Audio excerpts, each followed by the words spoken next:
Então, uma boa noite a todos. Que bom nós estarmos juntos, né? Novamente para o nosso estudo sobre obsessão. Então, para iniciarmos, a Angélica, por gentileza, vai fazer a nossa abertura, tá bom? A nossa prece inicial. Por favor, Angélica. Obrigada, José Roberto. Vamos todos, então, elevar os nossos pensamentos a Deus e a Jesus, principalmente. Gostaria de agradecer a presença de todos os que estão aqui conosco, espíritos encarnados, desencarnados. Agradecer também a presença de bons espíritos que vão inspirar José Roberto nessa noite, e que todos esses ensinamentos que vão ser transmitidos aqui, que possam ser assimilados e colocados em prática de acordo com a necessidade de cada um de nós. Que assim seja. Que assim seja, graças a Deus. Obrigado, Angélica. Então, que bom nós voltarmos ao nosso estudo de um tema muito importante, né? Que é sobre a mediunidade e também os perigos decorrentes da mediunidade, não os perigos em si, mas o que nós podemos colocar em prática através desse dom que Deus dá para todos nós, para servir para o nosso aprendizado das leis de Deus, os aprendizados do nosso grande mestre Jesus, e ajudar os nossos irmãos necessitados. Porque, como nós falamos sempre, é que o grande objetivo nosso de estarmos aqui encarnados é aprender e evoluir. E aprendemos mutuamente, ensinamos pouco e aprendemos mais, e a nossa mediunidade é um dos pontos que faz com que a gente aprenda muito sobre o significado da vida, os nossos objetivos, como nós devemos aplicar para que ela seja eficaz. Então, a doutrina espírita nos traz todas essas informações, todos esses ensinamentos. E o importante é que nós nos conheçamos a nós mesmos, né? Como estava no templo de Delfos, conhece-te a ti mesmo. Porque no momento que eu conheço a mim mesmo, eu sei as minhas dificuldades, eu sei as minhas virtudes, eu posso colocar tudo isso em prática, né? E através principalmente da nossa mediunidade, mas é uma responsabilidade muito grande. Como nós vimos no estudo anterior, a mediunidade já faz parte do ser humano, vem desde que o ser humano está aqui na Terra, já vem conosco essa questão da mediunidade. Vimos como Jesus a tratou com benevolência, com amor, com muita firmeza no seu trabalho de caridade, de benevolência, de todas as virtudes que Jesus trouxe para nós através da Boa Nova, através do seu Evangelho. Vimos as curas que foram processadas através dos discípulos, através dos apóstolos. Então, Jesus trouxe para nós, nos mostrando a responsabilidade que todos nós temos e como utilizar a nossa mediunidade para, como tem a máxima da doutrina espírita, fora da caridade não há salvação. Nós temos que utilizar a nossa mediunidade para a caridade. E a caridade nós já vimos que é muito abrangente, né? É uma palavra abrangente. Não é só a caridade material, mas principalmente a caridade moral, a caridade espiritual.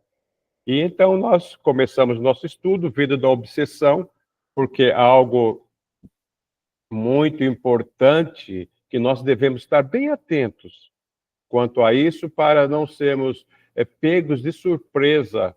Ah, não sabia. Por isso que o estudo nos faz refletir, nos faz aprender sobre todos os ensinamentos que Jesus trouxe para nós através da doutrina espírita, né? Então vamos continuar o nosso estudo sobre obsessão. Deixo aqui os meus slides, vou partilhar.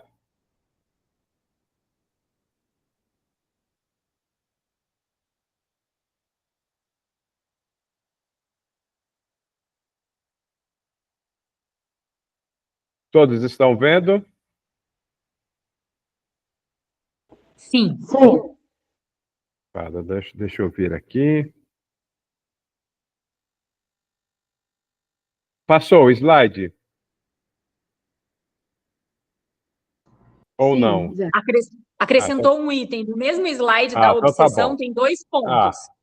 Isso. muito obrigado. Então, nós vamos ver agora o grau de obsessão. Então, que é muito importante, que Kardec definiu, né?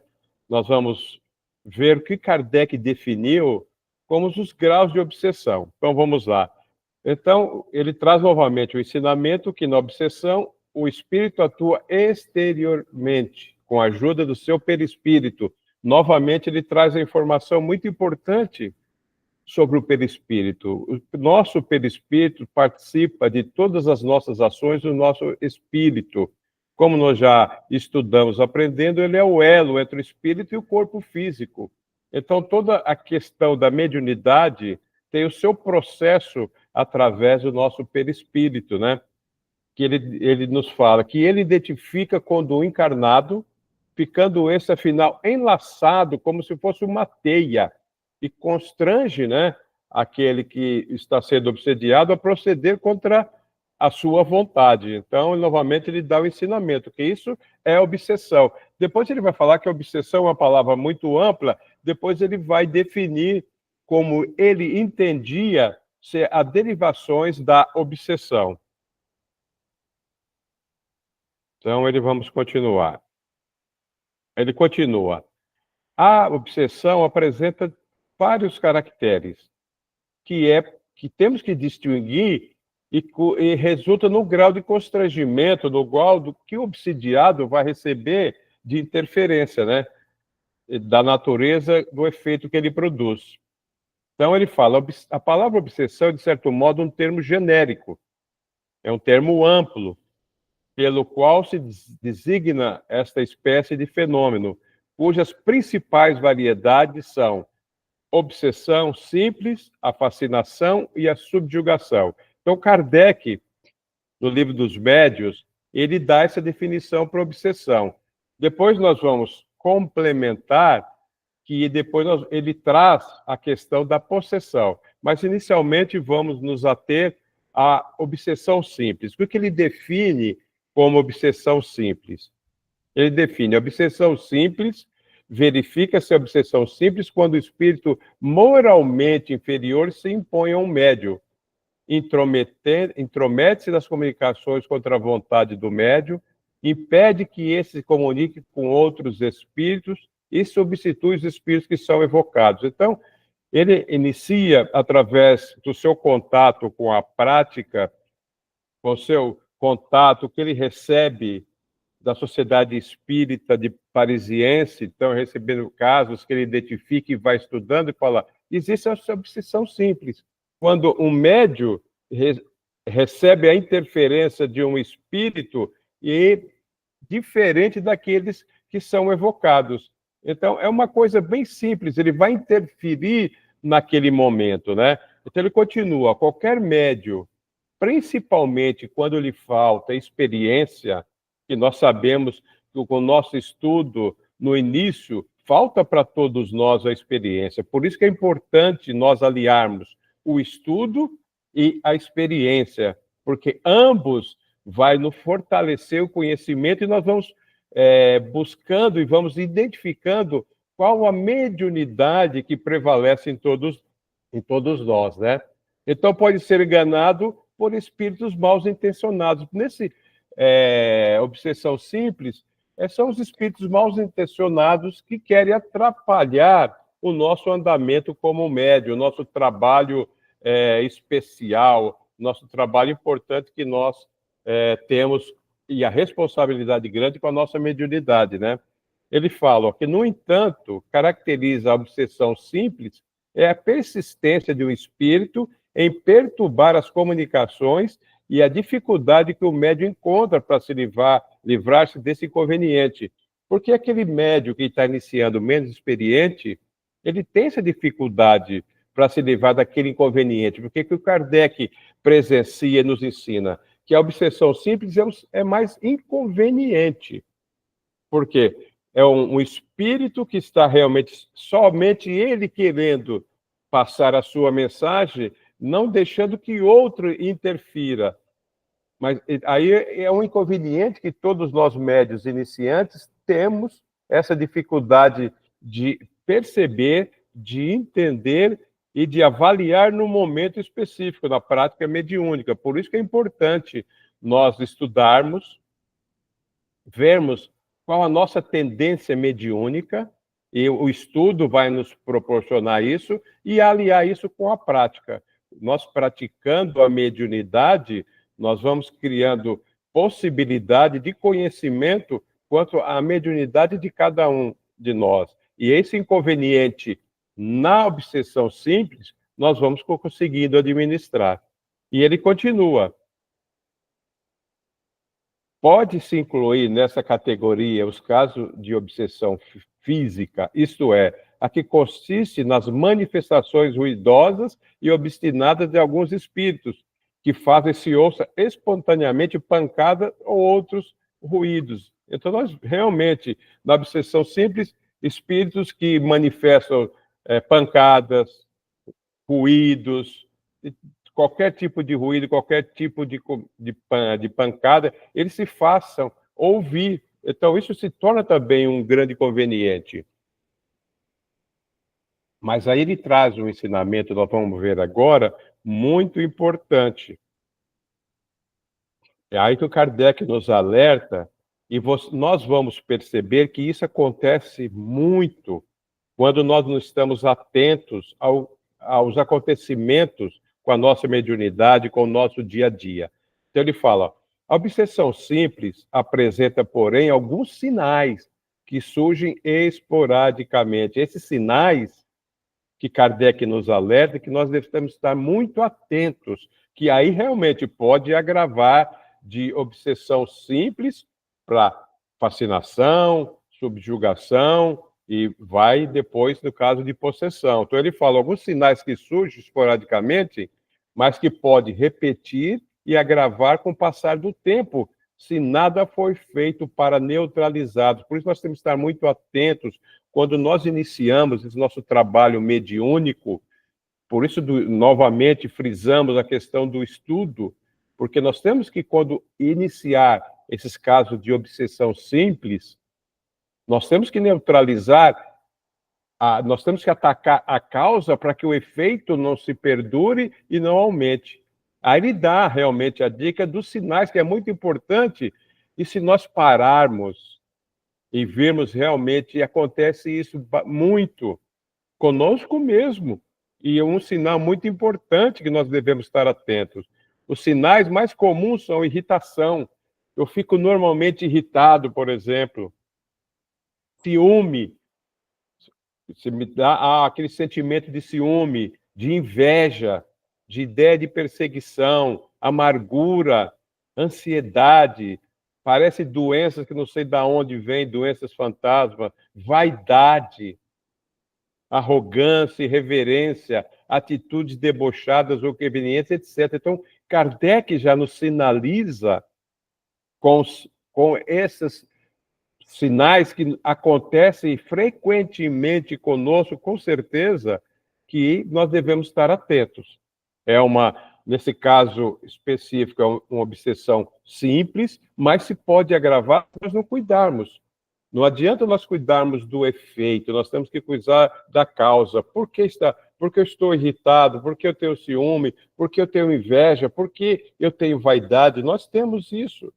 E trabalhar através da doutrina espírita, o amor, a benevolência, a paciência, para que nós estejamos sempre ao nosso lado bons espíritos que queiram nos ajudar de alguma maneira com o nosso trabalho, nos dando força, nos dando fé, nos dando perseverança, dedicação, para que esse nosso trabalho mediúnico seja o melhor possível, né?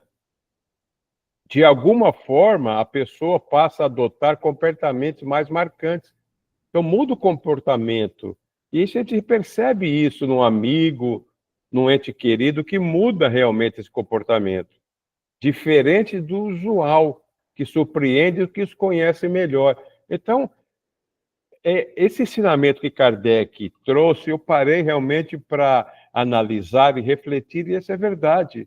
quanto de nós conhecemos algum irmão que muda o seu comportamento? É diferente, não era assim, e agora está se tornando assim. É um sinal que pode estar tendo uma obsessão simples. E se não for tratada de acordo, isso pode realmente ir aumentando e se tornando um grande problema para aquele médium, para aquela pessoa que está em busca de conhecimento para aplicar aquilo que ele recebeu, a parte mediúnica, aplicar para o bem. Então, Kardec já nos alerta e nós temos que estar bastante atento quanto a isso. Pessoal, naquela mesma escalada, qualquer, só levantar a mãozinha, não estou enxergando quem falar, mas, por favor, tá? Qualquer dúvida, alguma colocação, é só levantar a mãozinha que eu ouço. Agora tem, depois da obsessão simples, Kardec, dentro dos graus de obsessão, ele traz a fascinação. Aí ele nos alerta, olha, a fascinação tem consequências muito mais graves. É uma ilusão produzida pela ação direta do espírito sobre o pensamento do médium, que, de certa maneira, lhe paralisa o raciocínio relativo às comunicações. Então, eu já passei de obsessão simples para uma fascinação. Aí o espírito já vai criar na minha mente uma ilusão. Então, vai toda a comunicação que eu receba, se eu estiver fascinado, eu vou fazer uma interpretação completamente diferente da realidade. Porque o espírito que está obsediando, ele tem aquele, momentaneamente, o poder, porque eu estou deixando de ilusão. Então, Kardec continua, um médium fascinado não acredita que eu esteja enganando, sim. Para ele, não. Essa minha comunicação é a mais verdadeira possível, tem a veracidade. Por quê? Aí Kardec fala, por quê? O espírito tem a arte de inspirar confiança cega. Esse é o grande problema. Esse é o nosso grande problema. Quando eu tenho conhecimento do problema, eu consigo trabalhar para melhorar. O problema é quando eu tenho uma ilusão e eu tenho uma confiança de que é verdadeiro. E o espírito obsessor tem, nesse caso da fascinação, o poder que nós deixamos e ele consegue nos criar uma ilusão e toda a comunicação realizada nós a consideramos como verdadeira, né? Que é a confiança cega que o impede de ver o embuste, de compreender o absurdo que escreve, ainda quando esse absurdo salta aos olhos de toda a gente.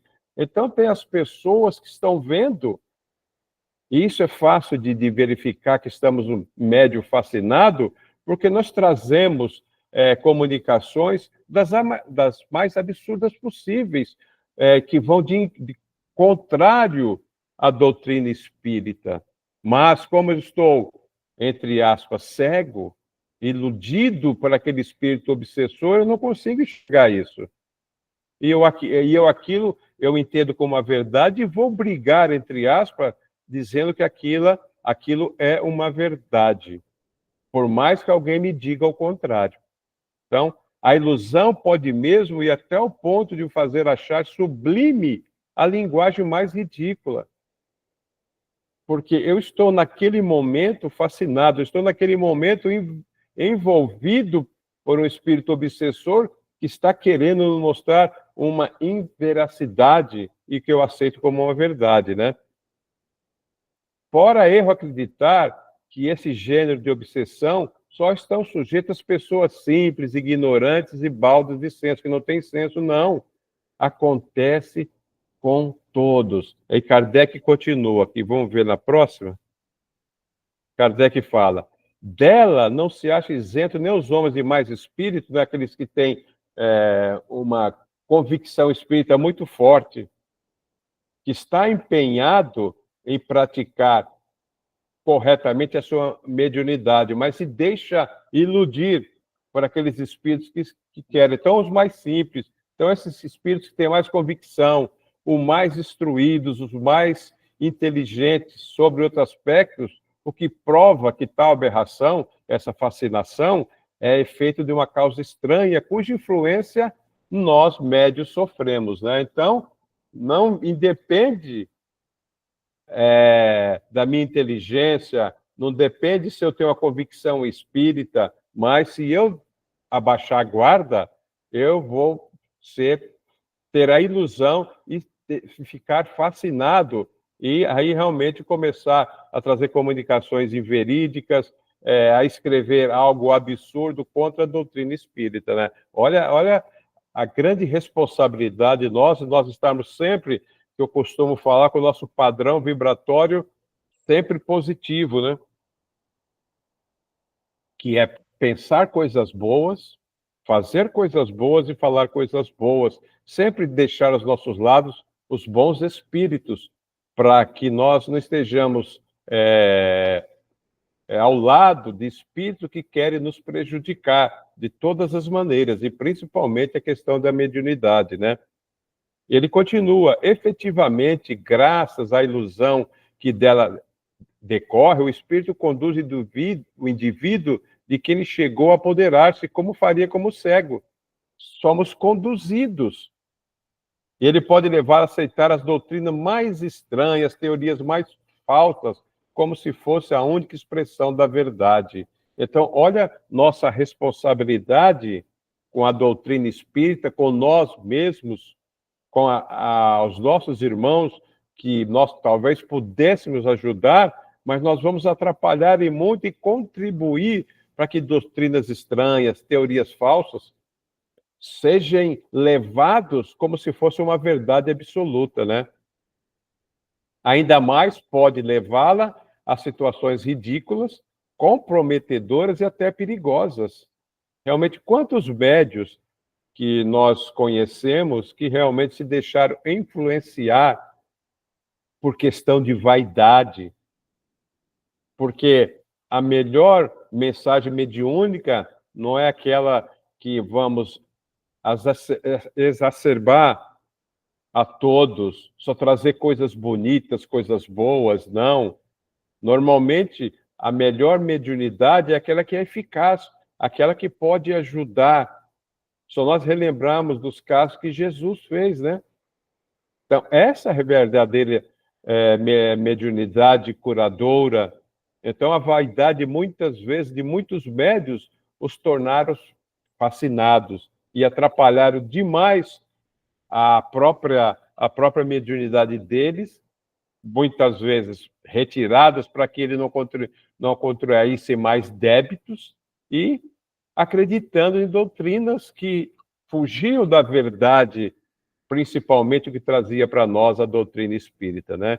Então, nós temos que ter muito cuidado. Olha a responsabilidade, né?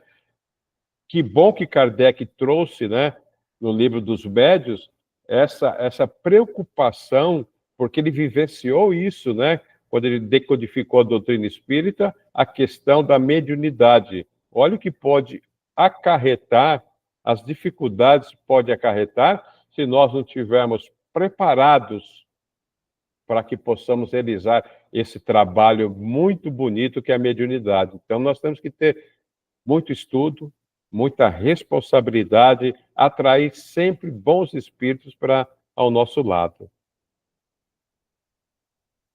Então, ele continua, ele fala, olha, compreende-se facilmente toda a diferença que existe em obsessão simples e a fascinação. Só com os que nós estudamos até agora dá para verificarmos o que acontece. Na obsessão simples é inconveniente, a fascinação não. É muito mais problemática, porque nós acreditamos em doutrinas falsas, podemos trazer inconvenientes para aqueles que estão necessitados, né? Então, ele continua, ó, compreende-se também que os espíritos que produzem esses dois efeitos devem diferir de caráter, com certeza, né? Na primeira, né, na questão de obsessão simples, o espírito que se agarra à pessoa que está obsidiando não passa de um importuno pela sua tenacidade de quem aquela se impacienta por desembaraçar-se. Então, na primeira, é aquele espírito que é inconveniente, mas ele está sempre ali, importuno, mas ele está ali sempre, a todo instante, querendo atrapalhar aquele médium. Esse é o mais simples, mas que o médium, se estiver preparado, pode se desembaraçar com facilidade. Agora, ele fala, na segunda, a coisa é mais diversa, é mais problemática. Para chegar a tais fins, é preciso que o espírito seja destro, destroso, ardiloso e profundamente hipócrita, porquanto não pode operar a mudança e fazer-se acolhido, senão por meio de máscara que ele toma e de um falso aspecto de virtude. Na questão do fascinado, são aqueles espíritos muito sutis, ardilosos, que ele vai usar de uma máscara passando uma falsa virtude. Então, se o médium não estiver preparado, se o médium se deixar levar por aquela falsa virtude, pelos pseudo-sábios, né, ele vai realmente encontrar problemas com a sua mediunidade, como nós vimos as questões atrás. Então, esse é o grande problema. E não é fácil. Muitas vezes, esse espírito obsessor, ele é muito sutil, muito ardiloso.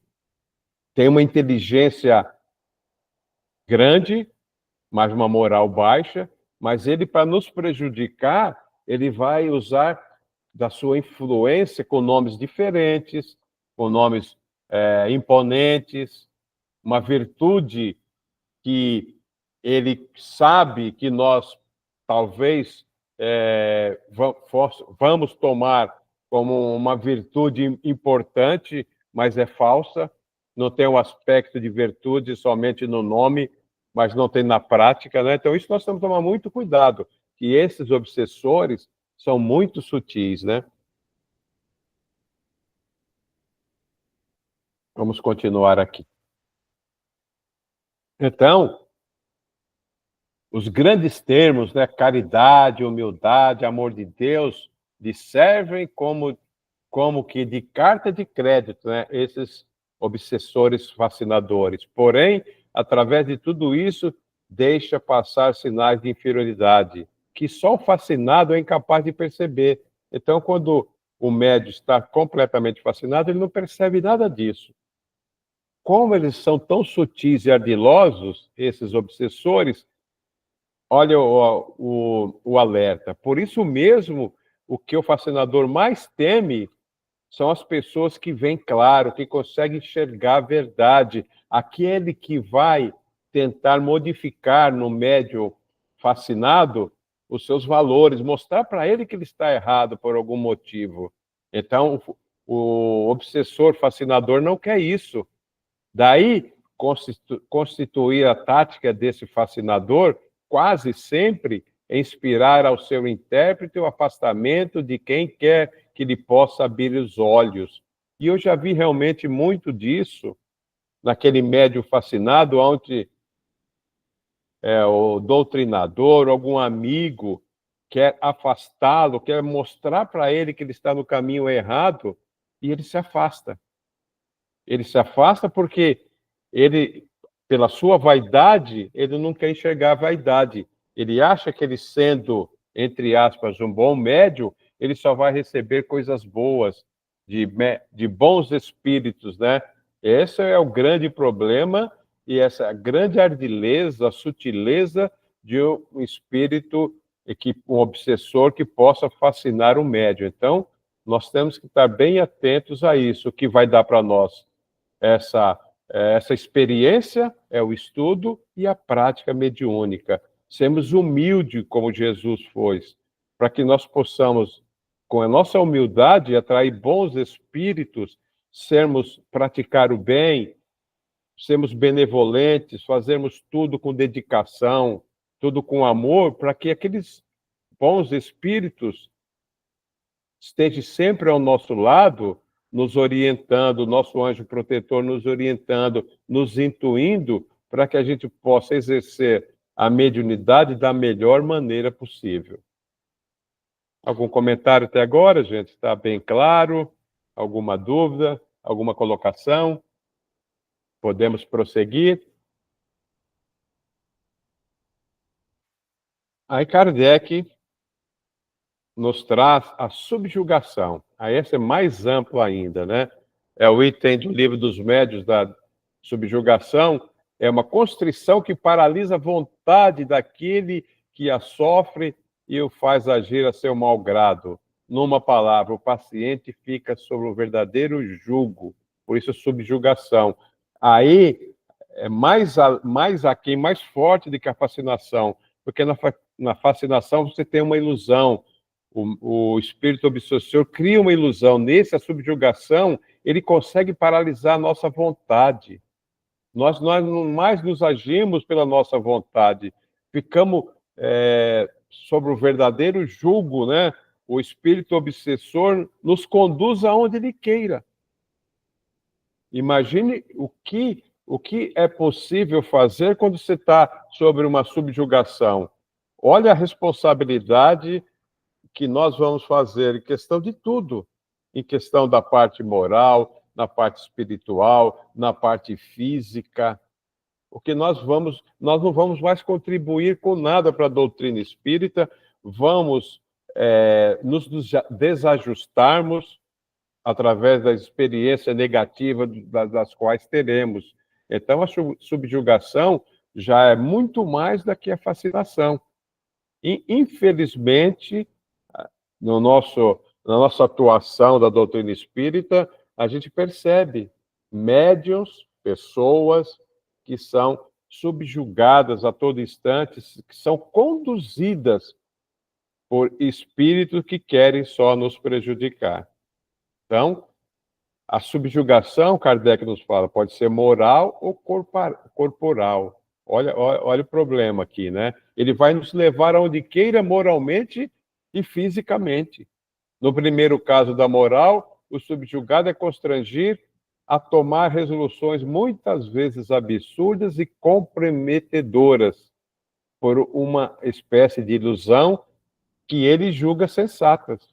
Então, aí já passou por obsessão simples, já passou pela fascinação e já está na subjugação. Então, olha coisas absurdas que nós podemos fazer moralmente por estarmos subjugados, né? E vamos julgar que é sensato. O que Kardec fala é como uma fascinação. Nós vamos julgar que aquilo está certo. Os outros estão errados. Nós estamos no caminho certo, porque nós estamos fascinados e subjugados. Estamos levados, como Kardec definiu anteriormente, conduzidos como cegos, né? No segundo caso corporal, o espírito atua sobre os órgãos materiais e provoca movimentos involuntários. Ele falou, ele pode provocar todo tipo de movimento involuntário, que ele vai trazer uns exemplos aqui para nós, né? Traduz-se no médio escrevente, que por uma necessidade incessante de escrever, ainda nos momentos menos oportunos, porque nós aprendemos que a nossa habilidade de psicografia, de escrevente, nós temos o local adequado para que nós possamos fazer esse nosso trabalho. Mas quando nós estamos subjugados, não. Nós vamos sentir uma necessidade incessante de escrever em qualquer lugar, não no momento certo. Então ele fala, vimos que a falta de pena, né, na época, pena ou lápis, simulava escrever com o dedo, onde quer que se encontrasse, mesmo nas ruas, nas portas, nas paredes. Então, é incontrolável, porque nós estamos sob julgo, nós estamos sob subjugação de um espírito que quer fazer o que ele acha correto, e ele nos usa para isso, né? Tanto moralmente, quanto corporalmente, quanto fisicamente. E quando chega a esse ponto, a nossa vontade, já nós não temos mais uma vontade específica de como sair dessa subjugação, desse jugo, né? Porque nós médios, estamos deixando influenciar. Quando, né, Kardec trouxe o caso do simples, nós temos que estar atento a todas aquelas fases que nós vamos passando de irritação, de nervosismo, de inveja, de maledicência, e não nos preocupamos. As coisas mais simples é que nós temos que estar atento. E não adianta eu tratar o efeito, eu tenho que tratar a causa. Porque senão, eu de obsessão simples, vou ser fascinado, vou ser subjugado, vou comprometendo a doutrina, a minha mediunidade, né? E Kardec traz mais exemplos, né? vai, às vezes, mais longe a subjugação corporal, física, pode levar aos mais ridículos atos. E a gente, hoje em dia, se a gente vê alguma pessoa fazendo um ato ridículo, a gente o chama de louco, mas o que está acontecendo? Já na época de Kardec, lógico que tinha todo esse trabalho para estudo, mas ele relata, né, alguns exemplos. Conhecemos um homem que não era jovem, nem belo, e que, sob o império de uma obsessão dessa natureza, subjugação, se via constrangido por uma força irresistível a pôr-se de joelho diante de uma moça, a cujo respeito nenhuma pretensão nutria, e pedia em casamento. Olha o constrangimento de tudo isso. Olha, a pessoa se prestar a se colocar de joelho, que ele não tinha nenhuma relação com aquela moça, e pedia em casamento. Isso acontece, que Kardec presenciou, nos traz como subsídio para o nosso estudo. Outras vezes, ele fala, sentia nas costas e nos jarretes, jarrete é essa parte dos nossos joelhos aqui de trás, né? Isso é o jarrete. Uma pressão energética que o forçava, não obstante a resistência que lhe opunha a se ajoelhar e beijar o chão nos lugares em presença da multidão. Então, do nada, ele sentia aquela vontade fortíssima de ajoelhar e beijar o chão. E as pessoas o denominavam de louco, né? E esse homem passava por louco entre as pessoas de suas relações. Estamos, porém, convencidos, né, ele fala, de que absolutamente não era, porque tinha consciência plena do ridículo do que fazia contra a sua vontade, e com isso sofria horrivelmente. Então, Kardec, depois, ele ia estudar esses casos, conversar com esses médicos, com essas pessoas, e eles tinham consciência de que estava fazendo, mas a força era irresistível. Ele fazia aquela cena de ridículo contra a vontade e sofria demais com isso. Olha que coisa delicada, né? E isso acontece, isso pode acontecer, porque na revista espírita, né? Eu até passei um caso, para depois nós vamos ver do caso de possessão, mas na revista espírita tem centenas de casos dando exemplos do que acontecia. Porque era importante nós, Kardec, conhecer essa questão da obsessão, de todos esses sintomas, né, de todos esses graus, como aprendizado, para nos trazer essa doutrina, né, para nos ensinar a responsabilidade que todos nós devemos ter com a nossa mediunidade, né. Então, depois ele fazia entrevistas com essas pessoas e ele tinha plena consciência daquilo que estava fazendo, mas a força era muito irresistível. E depois ele se sentia, se afastava de todos, muito envergonhado, porque sofria horrivelmente, né? Já imaginou numa praça pública lá na França ou qualquer outro país da época, em Paris, cometendo aquele ato, né? Numa praça, se ajoelhar, beijar o chão e ser denominado de louco. Então, isso é um sofrimento muito grande e essas pessoas se afastavam da sua vida e sociedade.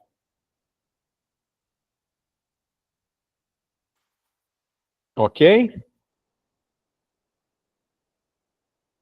Antes de...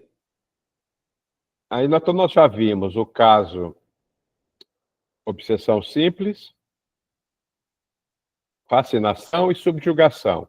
Aí nós vamos ver possessão, e eu quis trazer aqui a possessão, porque vocês vão entender o porquê, da questão do livro dos Espíritos, que depois Kardec vai fazer uma alusão a isso. Então eu trouxe algumas questões do livro dos Espíritos para a gente entender um pouquinho sobre possessão.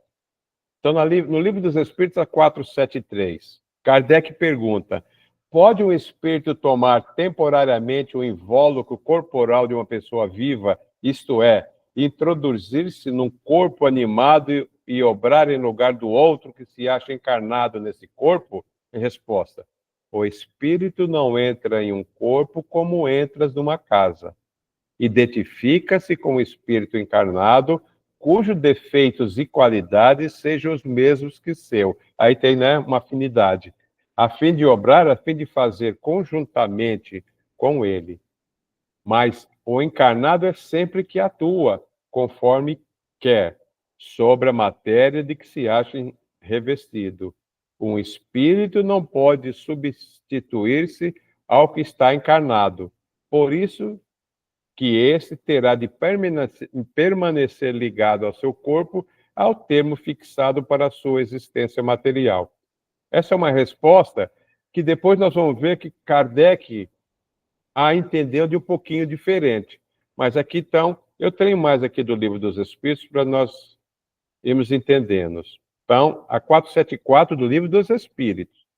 Desde que numa possessão propriamente dito, isto é, coabitação de dois espíritos no mesmo corpo, pode a alma ficar na dependência de outro espírito, de modo a ser subjugada ou obsediada a ponto de sua vontade vir achar-se de certa maneira paralisada? Eles respondem, sem dúvida, e são esses os verdadeiros possessos. Mas é preciso, saibas, que essa denominação não se efetua nunca sem que aquele que a sofre consinta. Então, nós sempre vamos consentir.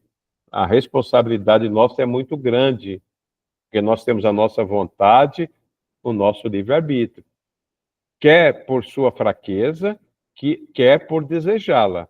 Muitos epiléticos ou loucos, que mais necessitavam de médico e que de exorcismo, têm sido tomados por possessos. Então, vamos continuar um pouquinho. Também no Livro dos Espíritos. Pode alguém por si mesmo afastar os maus espíritos e libertar-se da denominação deles? Sempre é possível a quem quer que seja subtrair-se ao jugo, desde que com vontade firme o queira, com a nossa vontade, com a nossa perseverança, com a nossa dedicação. A 476. Mas não pode acontecer que a fascinação exercida pelo mau espírito seja de tal ordem que o subjugado não a perceba? Sendo assim, poderá uma terceira pessoa fazer que cesse a sujeição da outra? E nesse caso, qual deve ser a condição dessa terceira pessoa? Só lembrando que o Livro dos Espíritos, né, foi editado em 1857 e o Livro dos Médiuns em 1861. Eu quero trazer a definição de possessão no tempo, né, temporal. A resposta: sendo ela um homem de bem, a sua vontade poderá ter eficácia, desde que apele para o concurso dos bons espíritos. Olha aí, aos bons espíritos. Porque quanto mais digna for a pessoa, tanto maior poder terá sobre os espíritos imperfeitos para afastá-los, e sobre os bons para os atrair. Lembra que Emmanuel falou para o Chico, como é que eu faço para afastar os maus espíritos? Emmanuel falou, traga os bons, então atrai os bons. Todavia, nada poderá, se estiver subjugado, não lhe prestar o seu concurso, ele tem que trabalhar para isso. Há pessoas a quem agrada uma dependência que lisonjeia os gostos e os desejos. Então, tem aqueles médios que têm a vaidade aguçada, né?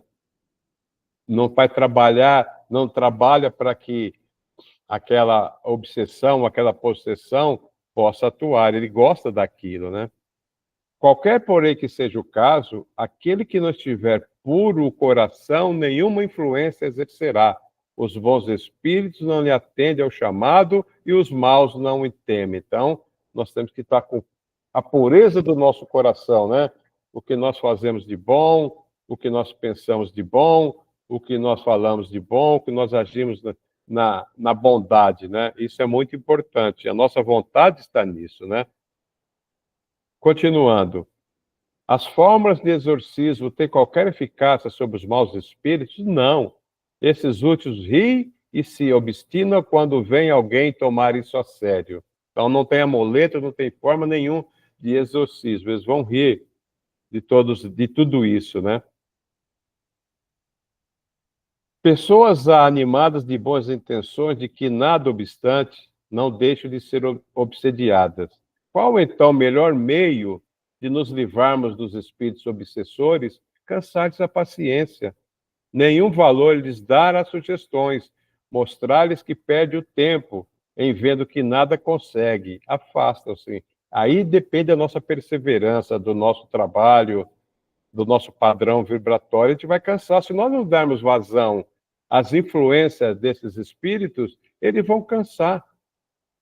Eles vão cansar realmente e vão se afastar, porque a finalidade deles, sendo obsessor, é ter uma obsessão simples, uma fascinação, uma subjugação, uma possessão. Mas, se nós estivermos preparados com o nosso padrão vibratório, se nós tivermos os bons espíritos ao nosso lado, eles não vão conseguir o seu tento. O que acontece? Se eles não conseguem, eles se afastam e vão tentar conseguir algum outro médio para realizar esse trabalho.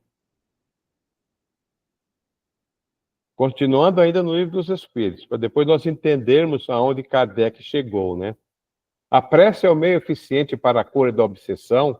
A prece é em tudo um poderoso auxílio. Realmente aqui os Espíritos nos fortalecem essa nossa crença. A prece, a oração, os Espíritos superiores nos falam, vocês não imaginam quanto é benéfico a prece, aquela dita do coração, não aquela decorada, né? Mas crede que não basta que alguém murmure algumas palavras que obtenha o que deseja. Deus assiste o que obra, o que fazem, né?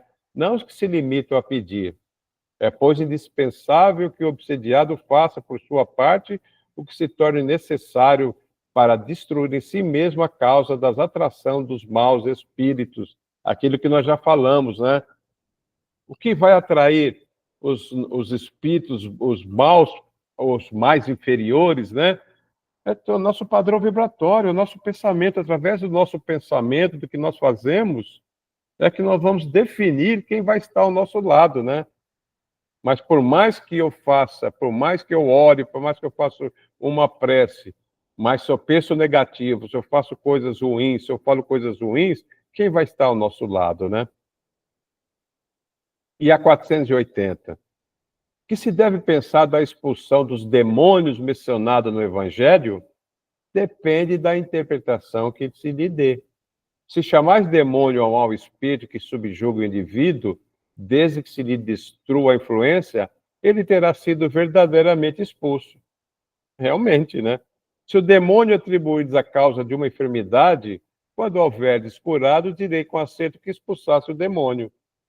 Uma coisa pode ser verdadeira ou falsa, conforme o sentido que emprestei às palavras. As maiores verdades estão sujeitas a parecer absurdos, uma vez que se atenda apenas à forma, ou que se considere como realidade alegoria. Compreendei bem isso e não esqueçais nunca, pois que se presta uma aplicação geral. Então, na época, na época de Jesus tinha, né, tinha um espírito inferior fazendo uma obsessão, obsediando, e Jesus, os discípulos, com o seu poder, tirou um demônio. Ninguém realmente falava, o mau espírito, tinha uma doença. Então, realmente, isso acontecia, né? Então, vamos agora. Então, nós vimos como evoluiu no Livro dos Espíritos a definição de possessos, né? Para a gente chegar até os livros dos médios. Então, possessão. Vamos definir o vocábulo possesso. Na sua acepção vulgar, supõe a existência de demônios, realmente. Na antiguidade, a pessoa possessa estava possuída por um demônio, né? Isto é, de uma categoria de seres maus por natureza. E a coabitação de um desses seres com a alma de um indivíduo no seu corpo. Então, estava possesso e estava possuído pelo demônio. Pois que, nesse sentido, não há demônios e que dois espíritos não podem habitar simultaneamente o mesmo corpo. Não há possesso na conformidade da ideia que essa palavra se acha associada. O termo possesso só se deve admitir como exprimindo a dependência absoluta em que uma alma pode achar-se com relação a espíritos imperfeitos que a subjuguem. Vamos aqui trazer a definição de possesso, só para nós avançarmos no nosso conhecimento. Então, Livro dos Médios. Aí nós saímos dos Livros dos Espíritos como evoluiu no tempo possesso. Então, nós vimos nos Livros dos Espíritos como estava a definição de possesso. Aí, no Livro dos Espíritos, na questão 241, Kardec nos traz. Dava-se outrora o nome de possessão ao império exercido por maus espíritos, quando a influência deles ia até a aberração das faculdades da vítima. Aí Kardec fala, para nós, a possessão seria para nós sinônimo da subjugação. Então Kardec entendia que essa possessão significava subjugação. Por dois motivos deixamos de adotar esse termo. Primeiro, porque implica a crença de seres criados para o mal e perpetuamente voltados ao mal. Porque nós vimos lá que a definição da palavra possesso significava demônio. E que da antiguidade, para algumas religiões, demônio era um ser criado perpetuamente para o mal. Então Kardec fala, por dois motivos. Primeiro, por isso. Um ser criado voltado exclusivamente para o mal. Enquanto que nós, senão, seres mais ou menos imperfeitos, os quais todos podem melhorar. Se Kardec já tinha, com a doutrina espírita, entendido os ensinamentos, que nós somos espíritos perfectíveis, que nós vamos evoluindo até nos chegarmos a espíritos puros. Então, Kardec fala, não existe ser criado perpetuamente para o mal. Existem espíritos inferiores que vão evoluindo, vai se melhorar e um dia vai se tornar espíritos puros. Esse é o primeiro definição dele. E o segundo, porque implica igualmente a ideia do apoderamento de um corpo por um espírito estranho, de uma espécie de coabitação, ao passo que há apenas constrangimento. Para Kardec, a palavra subjugação, que nós já vimos, exprime perfeitamente a ideia. Assim, para nós não há possessos, no sentido vulgar do termo, há somente obsediados, subjugados e fascinados. Então, Kardec aqui define que para ele, por aqueles dois motivos que ele exemplifica, não há o possesso. Isso em 1861, no Livro dos Médios. Aí continuamos. Há ou não possessos? Aí a gente vai começar a estudar, a gente vai começar a definir datas. A 15 de janeiro de 1861, vinha à luz a primeira edição do Livro dos Médios. Em março de 1861, no artigo O Homenzinho Ainda Vive, da Revista Espírita, Kardec, ele já sentia necessidade, né, de nova edição. Então ele já falava na necessidade de nova edição para o recém-lançado Livro dos Médios, que em novembro de 1861, na Revista Espírita, anuncia o lançamento da segunda edição. E aí, em novembro de 61, ele lança a segunda edição, a definitiva, a que nós temos atualmente, com profundas alterações, conforme ele explica em sua introdução no indicador 16. Não vamos entrar nesse detalhe, que não é o termo do nosso estudo, mas Kardec já percebeu que ele necessitava atualizar o Livro dos Médios, recém-lançado, que depois de alguns meses já lança a edição definitiva. Então, vamos continuar. 2 anos depois, em dezembro de 63, o Kardec publicou um artigo na Revista Espírita intitulado Um Caso de Possessão, de onde destacamos a seguinte frase que encabeça o referido artigo. Então, Kardec fala: temos dito que não havia possessos no sentido vulgar do vocábulo, mas subjugados. Lembra? Na 241 do Livro dos Médios, lançado em janeiro de 1861. Ele fala isso, nós lemos lá. Mas ele fala, voltamos a esta asserção absoluta, porque agora nos é demonstrado que pode haver verdadeira possessão, isto é, substituição, posto que parcial, de um espírito errante em um encarnado. Outro sim, o conceito de possessão apresentado em Livro dos Espíritos, que nós trouxemos aqui, foi objeto de novos esclarecimentos pelo Kardec. E na Gênesis, no capítulo 14, no item 47, ele fala sobre os possessos, né? Então, você vê a importância, né? Um livro, a Gênesis, que indica que ele está tratando da Gênesis. E se não fosse a urgência desse novo entendimento de possesso, ele não ia apresentar na Gênesis, né? Então, Kardec, com bom senso, não colocaria na Gênesis. Então, ele, através dos estudos que ele continuou realizando, através da contribuição dos médios da França, de outros países, do Centro da Sociedade Espírita de Paris, ele veio reformular o seu entendimento sobre possesso. E na Gênese, ele vai trazer. Na possessão, em vez de agir exteriormente, o espírito atuante substitui, por assim dizer, o espírito encarnado. Toma-lhe o corpo para domicílio, sem que esse, no entanto, seja abandonado pelo seu dono.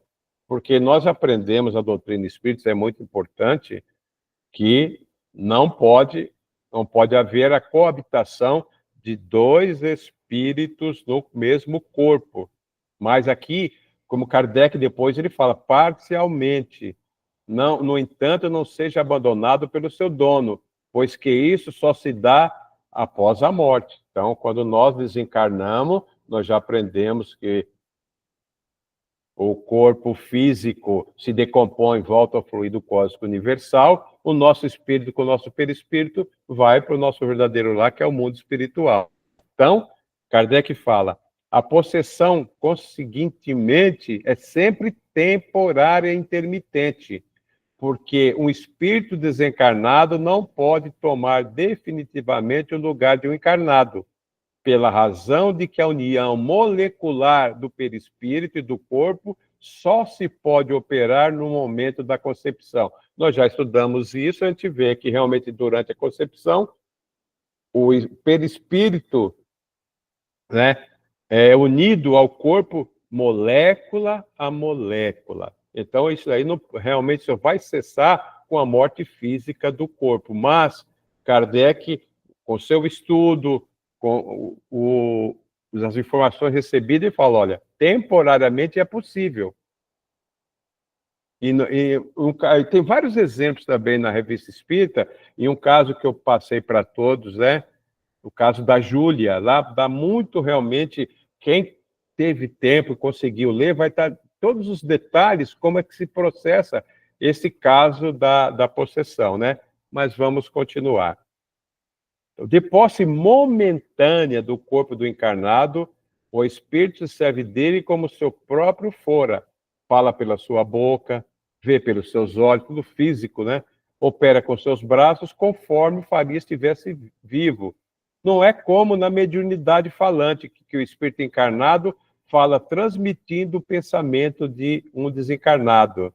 Então, no caso da possessão momentânea, o espírito vai usar do corpo físico, do qual ele está momentaneamente utilizando. Aí ele fala, diferente da mediunidade e psicofonia, né, mediunidade falante, é que ele transmite através do pensamento desencarnado. No caso da possessão, é mesmo o último que fala e obra. Então, quem está fazendo, né, que está realizando. E quem o haja conhecido em vida, reconhece a linguagem, a voz, os gestos e até a expressão da fisionomia. Então, aquele momento, para ele ficar conhecido, ele vai usar os trejeitos que ele tinha como estava vivo entre aspas, né? Estava encarnado. Então, pela linguagem, pela voz, os gestos, a expressão da fisionomia, por isso que ele vai ser reconhecido, porque momentaneamente está utilizando um corpo físico. Algum comentário? Alguma dúvida? Está complicado? Deu para entender? Por que eu trouxe esse processo no tempo para que a gente possa entender? E cada vez mais nós vamos admirando, né, Allan Kardec, né?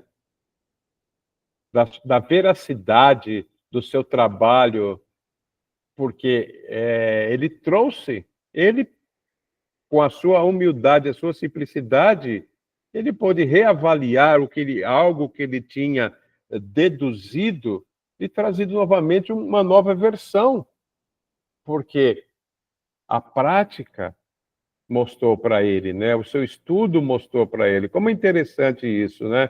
Que ele veio trazer, é importante, que ele veio reavaliar uma definição que ele havia colocado. Então, nós vamos o admirando cada vez mais, né? Oi, alguém? Sou eu, Zé Roberto, a Graça. Zé Oi, Graça, Roberto, por favor. então, eu posso entender, então, que a possessão seria uma subjugação mais intensa, mais profunda, assim, né? Porque Foi... se até os gestos, a voz, a expressão fisionômica da pessoa pode ser reconhecida por quem conheceu esse espírito, não é só a subjugação da vontade do médium, né? Ela está ali ocupando mesmo, né, as cordas vocais, os braços, né, o rosto, né, naquela expressão que ele adquire e que aquele que conheceu esse espírito antes, reconhece, né? Então, não é possessão, porque está dizendo que ela não pode ocupar, né, o corpo, não pode tomar posse, né, não é dono daquele corpo, mas é uma subjugação muito mais intensa, né, muito mais, sei lá, profunda, não sei como a gente pode definir a possessão, né? A possessão... Não, bacana a sua pergunta. Acho que você não teve oportunidade de ler aquele Não caso que eu li, não, mandei Zé para... Roberto. Não li. No primeiro caso... Não, a possessão, o espírito consegue momentaneamente estar utilizando o corpo físico. Vamos supor, o Zé Roberto se afasta momentaneamente do corpo, vem outro e usa o corpo do Zé Roberto. O Zé Roberto está ali ligado, porque a ligação é molecular perispírito ao corpo. Ele momentaneamente, o Zé Roberto, no caso lá que teve lá, a pessoa usou a voz, a fisionomia. No caso do Zé Roberto, o Zé Roberto está ali olhando, e porque não era não é um mau espírito, ele queria de alguma maneira mostrar que ele estava ali presente, mas para que ele fosse reconhecido, ele usava tudo isso, mas momentaneamente ele se apoderou do corpo, Graça, ele utilizou, mas com a permissão daquele, vamos supor, entre aspas, o verdadeiro proprietário daquele corpo físico. No caso aqui, vamos dar o exemplo do Zé Roberto. O Zé Roberto permite, ele se afasta do corpo, permite que o outro espírito venha se comunicar para mostrar ou para falar alguma coisa, utilizando o corpo físico do José Roberto, mas o verdadeiro dono é o José Roberto, mas momentaneamente o José Roberto se afasta e aquele espírito fala pela boca, vê pelos olhos, opera como o braço, como ele estivesse encarnado, os gestos, muda-se a voz, como ele estivesse encarnado ainda. Passou aquela fase, ele vai embora, o Zé Roberto novamente toma posse do seu verdadeiro corpo. Então, é que Kardec, no começo, quando ele fala da subjugação, ele ainda não tinha feito essa interpretação que ele faz depois, que ele lança depois na Revista Espírita de 63, e depois na Gênesis ele traz novamente, fortalecendo esse conhecimento. Mas então, assim, você está Então, dizendo aí, eu não li o artigo, mas assim, aí você está dizendo que nesse caso é com a permissão do médium? Não há o caso do médium não permitir e mesmo essa possessão, nessa subjugação mais intensa se produza? Mas quem está permitindo é o espírito do Zé Roberto. O espírito do Zé Roberto permite, ele se afasta do corpo físico, e o outro espírito vem momentaneamente, utiliza o corpo físico do José Roberto para exprimir. Ele fala pela boca do José Roberto, usa as cordas vocais do José Roberto, ele muda a voz, tudo, os gestos, ele se identifica momentaneamente utilizando o corpo. Aí nem tem médio, aí é de espírito para espírito. Sim. Porque aí, entendeu? Não, mas eu quero que fique bem explicado. Se você ler o artigo lá aqui da Revista Espírita, você vai entender melhor ainda. Então, o espírito Não é José Roberto, mas o espírito que está usando o corpo de José Roberto se afasta momentaneamente, o outro vem e usa o corpo físico do José Roberto. E Sim, eu utiliza depois entendi. daquele... Essa Deixa eu te é a falar, Zé possessão. Roberto. Sim, mas eu quero dizer o seguinte, ele usou o corpo com a permissão do dono do corpo. Isso, com a permissão do dono do corpo. Sim, eu quero saber o seguinte, se há caso em que mesmo sem essa permissão, o espírito Entendi. obsessor, é isso que eu estou perguntando. Não, agora entendi. Se há o Pode, caso, também pode. sim, é isso que eu queria saber. Pode, pode. Nesse caso específico lá, nesse caso lá foi de comum acordo. Tem casos que não. Tem casos que Sim. realmente...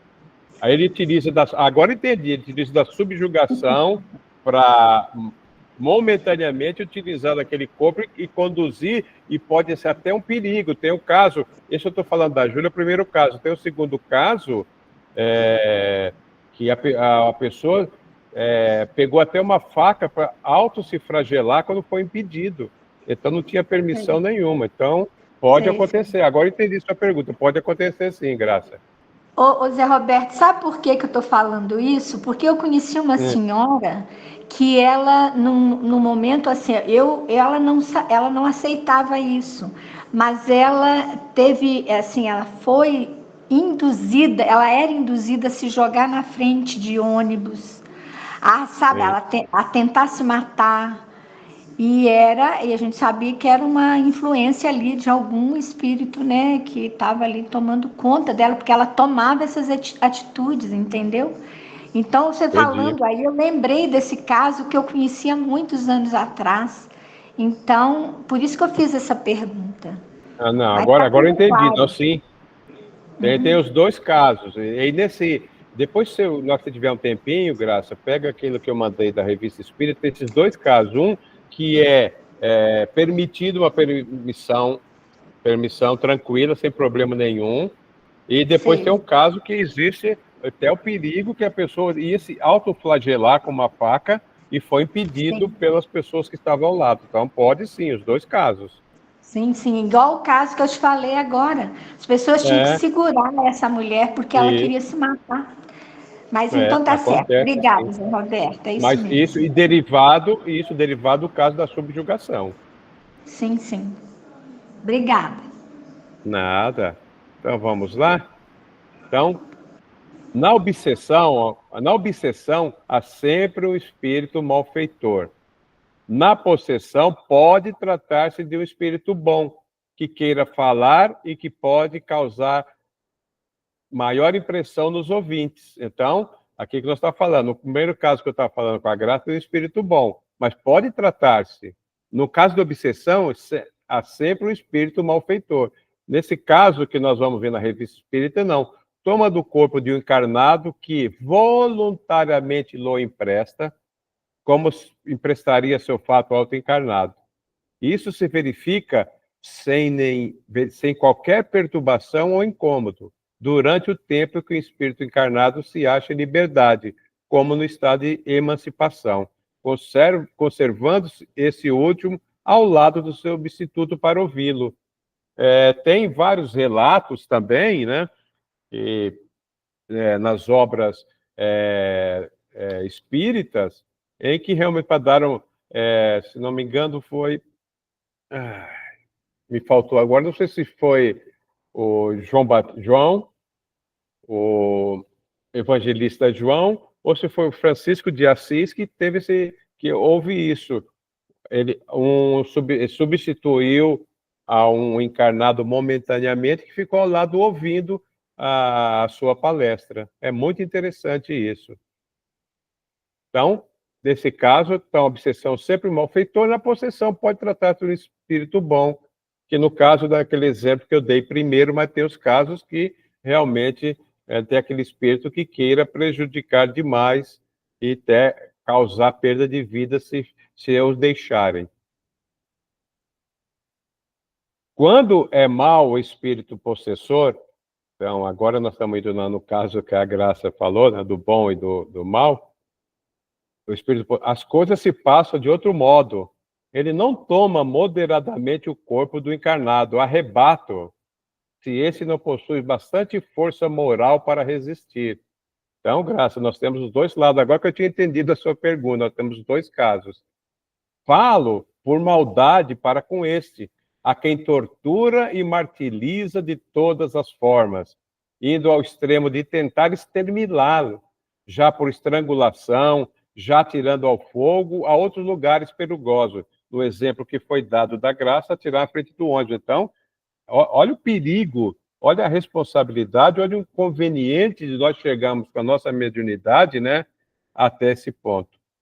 Servindo-se dos órgãos e dos membros do infeliz paciente, blasfema, injúria e maltratos que o cercam. Entrega-se à excentricidade e aos atos que apresentam todos os caracteres da loucura furiosa. Olha o grande a responsabilidade, o grande problema quando chega nesse estágio de possessão, né? Chega a tentar até contra a própria vida. Então, isso realmente... E nós vimos que começa lá na obsessão simples. Fatos que acontecem, que vão acontecendo, que nós não damos muita preocupação. São sinais que vão acontecendo, que nós nos preocupamos, que vai crescendo, até chegar nessa fase de possessão. Essa é a grande responsabilidade que nós temos que estudar e praticar para nos conscientizarmos dessas situações, né? São numerosos os fatos desse gênero em diferentes graus de intensidade, e não derivam de outras causas, muitos casos de loucura. A miúde é também desordens patológicas, que são meras consequências e contra as quais não adianta os tratamentos médicos, enquanto subsiste a causa originária.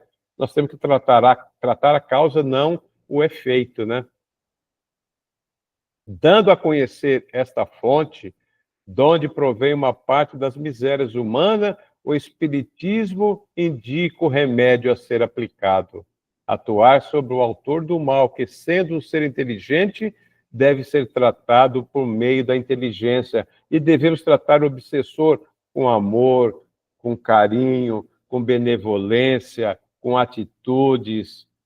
Que a gente vê no caso lá, vou relatar o caso lá da revista Espírita, que eu passei para quem pudesse ler, foi dessa maneira que conseguiu alterar o sentimento daquele obsessor, com firmeza, mas com benevolência, com amor, com tranquilidade, com respeito. Assim deve ser.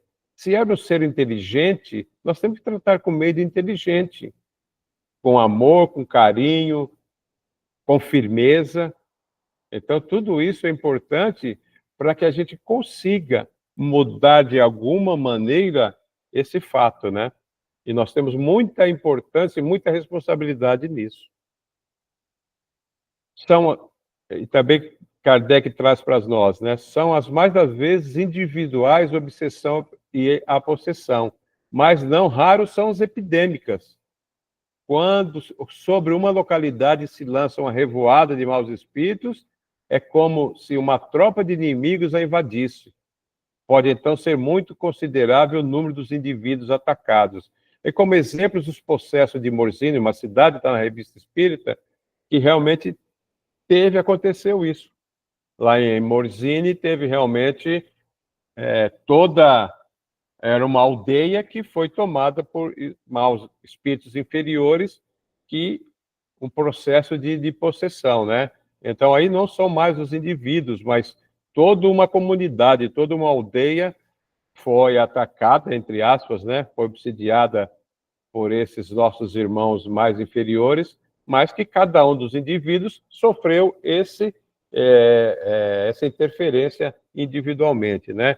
Quem quiser estudar um pouquinho mais, tem lá na Revista Espírita, só me desculpe, eu não coloquei aqui o ano, mas a gente consegue, os possessos de Morzine. Lá traz bastante relatos, né? A Revista Espírita, por isso que eu sempre falo, a Revista Espírita eu gosto bastante, porque tem muitos casos que ilustram, elucidam todas as nossas dúvidas, que Kardec buscou para nos trazer como ensinamento, né?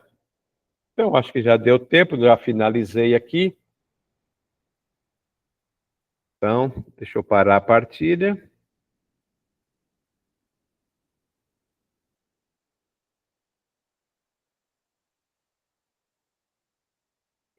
Então, terminamos.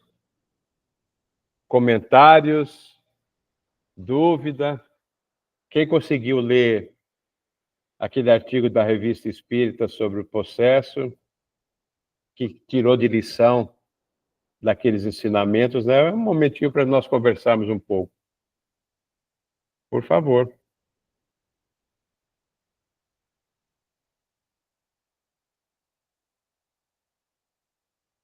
Ficaram muitas dúvidas, foi complicado.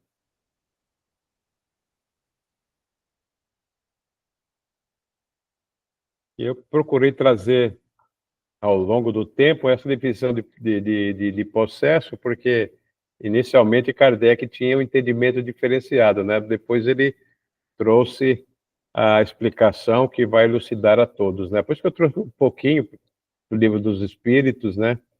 Para que nós pudéssemos entender na linha do tempo como é que estava o entendimento sobre os processos, né? Alguém conseguiu ver aquele artigo? Deu tempo? Vocês estão muito quietos, hein?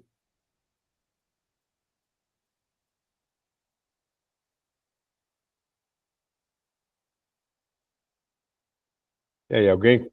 Opa, ô Graça. Lá vou eu de novo. Zé Roberto, eu não li o artigo, não. Mas eu fico aqui pensando como o Kardec fazia, né? Porque, assim, como todo cientista, porque todo o trabalho que fez é científico, né? Ele buscava tudo, né, para trazer aquela informação da forma, né, que ele considerava, aplicando método e tudo mais. Ele então vem e corrige, ou pelo menos amplia aquela, né, compreensão do que é possessão lá na frente, na Gênese. E isso ele abre, né, para o movimento espírita, né, para os espíritas, a possibilidade que a gente tem de buscar esse conhecimento que ao longo do tempo vai vindo novas informações e as pessoas que estudam, que são dedicadas, vão trazendo essas informações novas também para a gente. Então, assim, essa humildade dele, embora toda a sabedoria, né, que ele empregou, toda a sensatez, todo o esforço, é assim, um exemplo tão grande para a gente, porque assim, a gente vê muita gente, muitos espíritas, que, né, estudiosos aí, que põem obstáculo a que novas informações que não estão em Kardec cheguem. Às vezes muitos não consideram que aquilo possa ser levado a sério, né? A gente sabe, porque como todo estudo, a pessoa tem várias correntes de interpretação e a gente tem que compreender isso, né, Zé Roberto? Mas essa postura dele, esse jeito dele fazer, permite que a gente discorde, né? Alguém discorde, sei lá, não considere outros que trouxeram outros conhecimentos, como André Luiz, né, que muitos aí criticam, mas assim, é uma falta, acho que, de humildade, sei lá, não posso dizer que a pessoa não seja humilde, talvez uma forma de enxergar a coisa, né, a pessoa é mais... tem dificuldade de aceitar, às vezes, outras informações que não sejam aquelas que Kardec trouxe, né? Acha que tudo está ali nos livros de Kardec. A gente sabe que ele é a base, mas a gente tem que seguir, inclusive, o que ele fez. Porque ele, com o conhecimento e a experiência que ele foi tendo, ele trouxe novas informações a respeito do termo, né? Da expressão possessão. Então, é só mesmo um comentário, né? Eu acho que a gente que procura aprender, a gente tem que ter essa noção também de que o conhecimento, ele não paralisa num determinado momento. O mundo caminha, os conhecimentos vão vindo e a gente tem que buscar aprender com o tempo. Porque Kardec falou, inclusive, né, que se a ciência desmentisse o que ele falou, era para a gente ir com a ciência. Então, é só mesmo um comentário. Só um comentário. Não, ok. Obrigada, Zé Roberto. Ok, Graça. Eu penso da seguinte maneira. Kardec é a base da doutrina dos espíritos, que ele trouxe, porque não podemos esquecer que a doutrina não é de Kardec, a doutrina é dos espíritos. Do Kardec, eu sou muito fã do Kardec, né? Então, ele teve a capacidade moral, espiritual, tudo pedagógica para trazer os ensinamentos. Realmente é maravilhosa a obra dos espíritos feito por Kardec. E com certeza novos ensinamentos virão. O que nós temos que tomar cuidado que se esses novos ensinamentos que virão estão de acordo com a obra de Kardec. Ou, se forem contrário, nós devemos realmente deixar de lado. Mas se forem de acordo com a obra, com a base, nós temos que realmente aceitar. Independente se a gente queira ou não, mas tem que estar de acordo com a base que Kardec deixou para nós, né? E isso que você comentou da possessão é algo típico de Kardec, né? Ele falou, olha, eu entendi dessa maneira que o Espírito nos colocou, por isso que eu quis trazer no tempo o Livro dos Espíritos, e ele leva para os livros dos médios esse conhecimento. Logo que ele lança, em janeiro de 1861, o Livro dos Médios, e em março ele já falou, olha, eu já sinto a necessidade de lançar a segunda edição. E ele já lança em novembro de 61 a segunda edição. Logo, em 1863, 2 anos depois, na Revista Espírita, ele fala, ó, gente, o meu entendimento de possessão naquela época era assim por isso, por isso e por isso. Mas eu estudando e recebendo as informações dos médios, da Sociedade Parisiense da Doutrina Espírita, ele, não é porque trouxeram para ele verificou e confirmou, ele falou, olha, a possessão pode ocorrer dessa maneira. Então ele traz realmente, você vê que e depois na Gênese, 2, 3 anos depois, ele confirma tudo isso. Então, a estrutura, mas ele não mudou a base. A base da doutrina dos espíritos não mudou. O que mudou foi a compreensão dele de um termo só, que depois ele tem a humildade de vir e falar, olha, eu compreendi no começo dessa maneira, mas é desta maneira porque teve exemplos, eu participei, eu estudei, é por isso.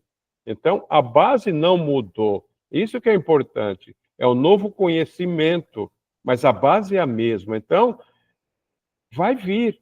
A doutrina espírita não fica restrita ao trabalho de Kardec, com certeza, mas não pode sair da base. Ali foi o início, ali é a base. O que nós podemos é colocando mais tijolinho, colocando mais uma telinha ali, mas dentro daquele aparato todo que tem a base espírita. Então, isso é muito importante, né? Então, nós temos que refletir, nós temos que analisar, porque tem pessoas, né, que falam, eu não concordo por isso, eu não concordo com isso. Mas por quê? Não concordo, não. Você tem que, não concordo por isso em função disso, disso e disso. Mas para que eu possa falar eu não concordo, eu tenho que ter uma base, eu tenho que ter estudado, eu tenho que ter verificado, eu tenho que ter estudado, pesquisado. Então, é isso que muitas pessoas não fazem. É contrário por ser contrário. Tem as outras que é contrário, mas com uma pesquisa, pode ser que a pesquisa não esteja de acordo, mas ele pesquisou, ele avaliou. Mas não podemos esquecer da generalidade que Kardec usou no seu estudo da doutrina dos espíritos. Isso é muito importante, isso jamais nós podemos esquecer. A opinião de um não pode ir contra 1000, né? Então nós temos que ter subsídio para avaliar tudo isso. Mas então, o que vai encerrar para nós, por favor? Foi muito interessante esse nosso estudo. A semana que segunda-feira tem, a Ana vai continuar e vai nos trazer muita informação de como é que nós devemos tratar tudo isso, né? Quem que pode encerrar para nós, por favor? Eu posso. Sil? Então, Sil, por favor. Vamos elevar nossos pensamentos ao nosso Mestre Jesus. Senhor, damos graças por ter ocorrido esse encontro, no qual saímos um pouco mais de aprendizado.